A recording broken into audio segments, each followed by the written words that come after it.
end of the Middle Ages brought about the start of the Renaissance era, a time of great growth throughout Europe, including its artistic side. In Italy, the arts flourished. New styles of art, performance, and acting were popping up everywhere. One of these such performance styles was the Italian acting style known as Commedie Dell'arte. Now, Commedie Dell'arte roughly translates to art comedy, and is a type of Italian improvisational theater that started in the Renaissance era and is where we believe our modern-day improvisational acting comes from. Now, the way Commedie Dell'arte worked was the actors would have a scenario for the performance that they want to give, and they would have their entrances and exits, and that's really about it.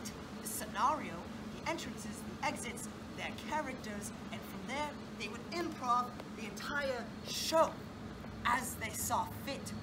Whichever feeling they would go in for, they would improv their way there. Now, what you need to understand... Can you give me... Yes, thank you. Oh, the mountains of Italy are dangerous. Now, what you need to understand is that everyone had a stock character assigned to them, which was the kind of character that they would be, whether it be a lover, which they would keep throughout the shows as they do, or a jester, or a cranky old woman. They would stick to that throughout the scenario to put on the show as seen fit.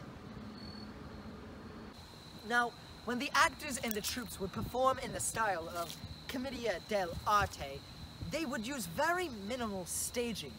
They wouldn't perform in some grand stage, but rather in small gathering areas, such as town squares.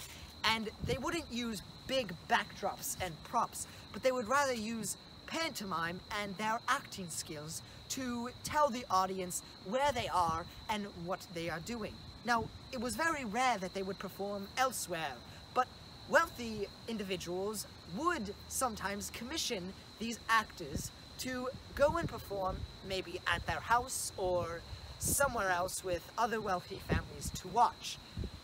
This happened a lot in the Renaissance era, like with wealthy individuals commissioning artists to paint pieces for them. They would commission performers and these troupes to come and perform for them. Yes, in Commedie Dell'arte, there were often stock characters that were representative of the larger Italian society at the time.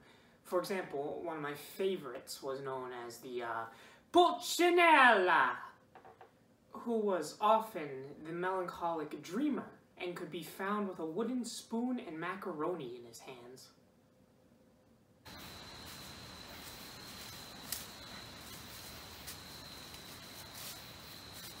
And that is what theater was like in the Renaissance era, more specifically what Commedie Dell'arte was.